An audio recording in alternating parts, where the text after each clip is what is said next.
YouTube, welcome back to my channel, Taylor Talks Tales. Today I have a fun and exciting video for you. It's a little bit different than what I've done before. Today I'm going to be reviewing 3 books and ranking them. They all have something in common, and today's theme is young adult survival fiction. I happen to love survival fiction, whether it's adult or young adult. I remember as a little kid, Hatchet just had a huge impact on me when I first read it in elementary school. One of my friends and I used to play Hatchet, and it was great. So I've always loved this type of novel, and I think my love of survival fiction kind of extends into other genres. One of the reasons why I love apocalyptic and post-apocalyptic fiction is because there's a survival element to it. I think even horror and thrillers, there's a survival element to it. So for whatever reason, just really enjoy seeing people put into tricky situations and trying to get themselves out of it.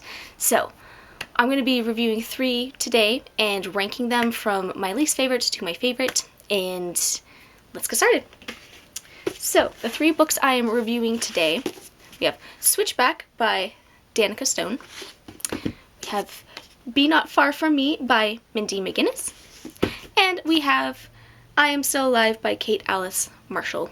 And I think it's funny, and I want to point this out, that all 3 books have white covers with green or brown tones to them, like white with green and brown trees, white with green trees, white with brown and black trees.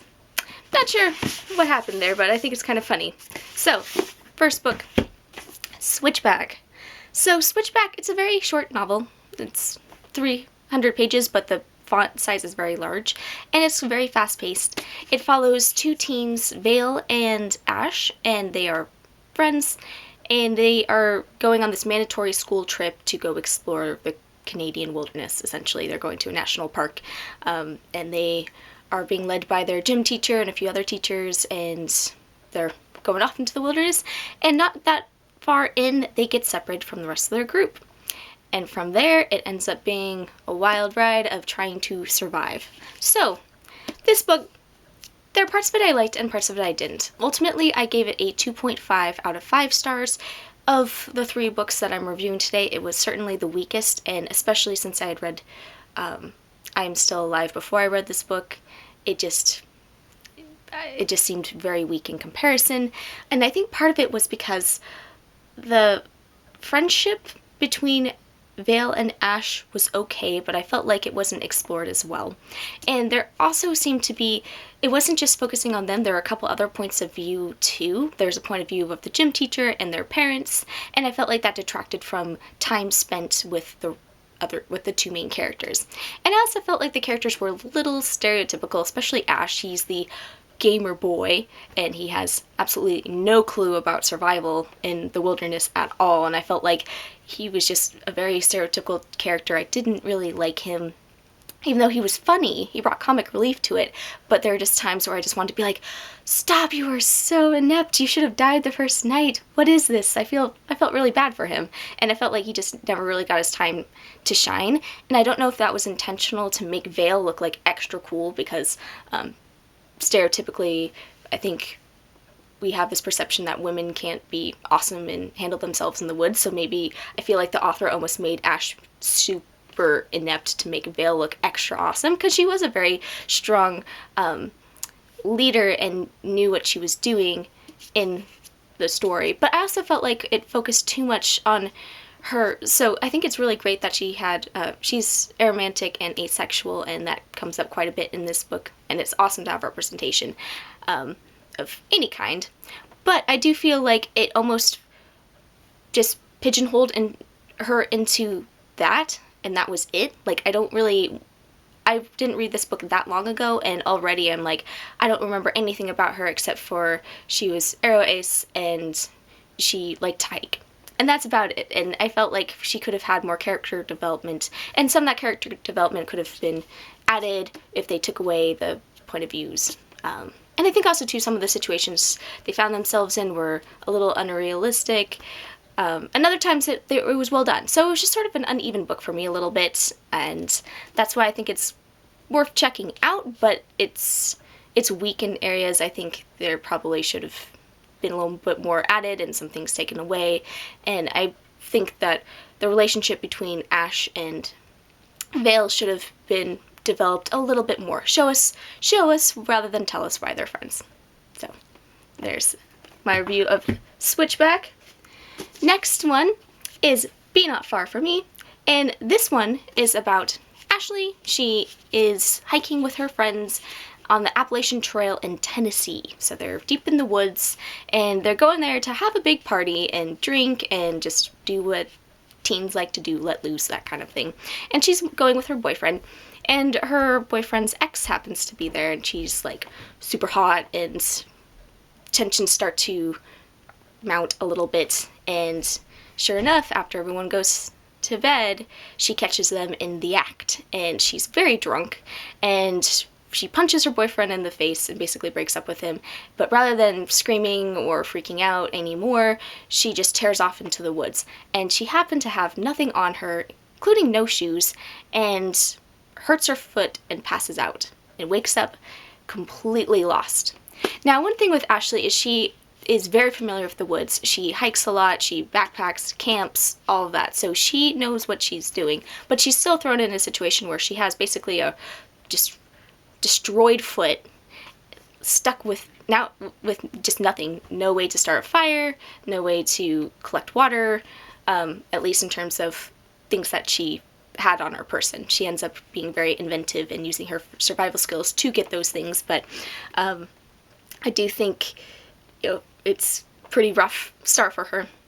And then it just goes from there, and it goes from her being lost to trying to survive. And I think what I really appreciate about this book is it's a very gritty book, and it's very graphic.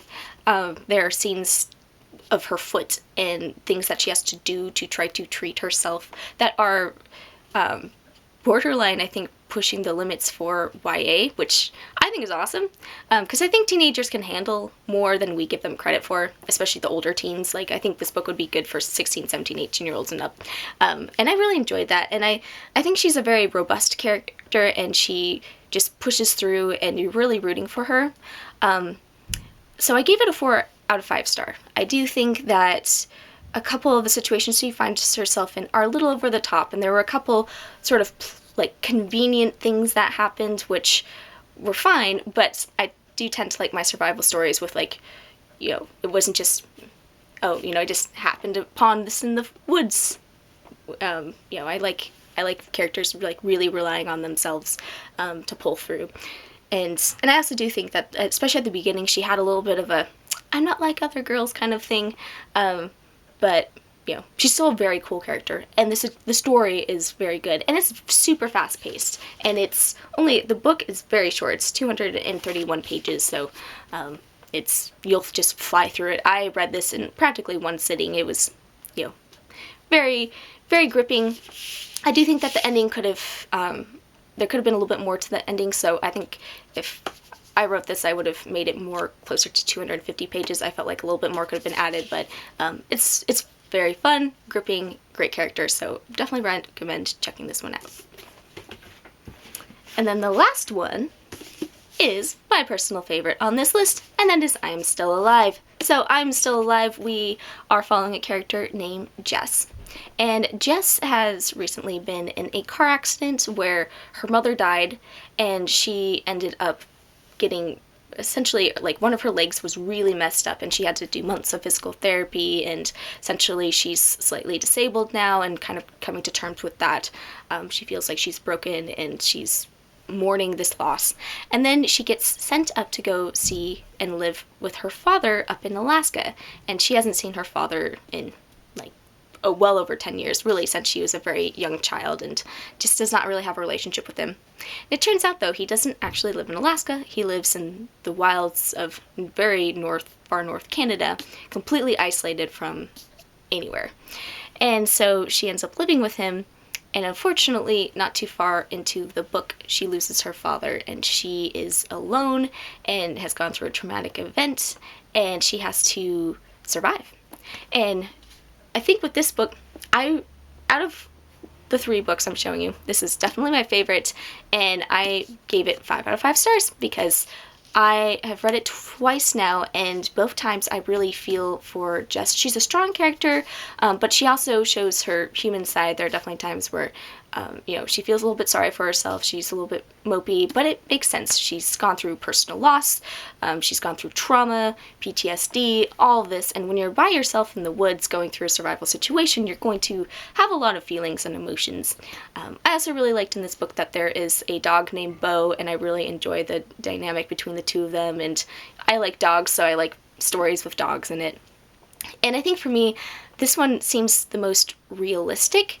Like, there's not a ton of like crazy over-the-top stuff that happens, except when you get to the revenge aspect, because one thing with this book is that there is a revenge aspect, because essentially some very bad men killed her father, and she thinks that they're going to come back, and dealing with that aspect, which is also why I really enjoyed this book a lot too, because it wasn't just a survival story, but it added that element of revenge to it, and the stakes were very high, and it also goes places as well. Just like with Be Not Far From Me, there are definitely some gruesome scenes in this book too. I feel like it's probably less gruesome in terms of like body descriptions, but there are some things that Jess has to do that are pretty intense, and reading that alongside, you know, just like imagining yourself being with her or being her and doing what she was doing was just really neat. And yeah, the descriptions in this are very good. It's, you know, more of a simple style of writing, but still very powerful, and I flew through this so quickly. I read this first when it came out, and then I did a not too long ago reread of it. I reread it, and then read Switchback, and then read Be Not Far From Me as soon as Be Not Far From Me came out earlier in March. I kind of wanted to just revisit this one and then read Switchback, and I do think out of the three, this is the strongest. Although Be Not Far From Me is still a very solid book too. I do think Switchback seems a little juvenile and has its fair share of issues. I probably won't revisit that one. Maybe if I have nothing else to read, I might revisit it. But the other two, I would read both of these again. I really enjoyed them a lot. And I think that if you are interested in survival fiction and you're wanting something more of the young adult setting, either of these two, yeah, would be good choices, I would say. Alright, so thank you so much for watching my video. I have a couple more videos coming out this week that should be pretty exciting, and let me know if you've read any of these three, or if you have good young adult survival fiction recommendations. I know there are more out there, I just happened to review just these three, but there are more out there, so anyway, please comment, like, rate, and subscribe, and I will talk to you guys later, and again, stay healthy, stay safe, and, you know, happy reading. Bye.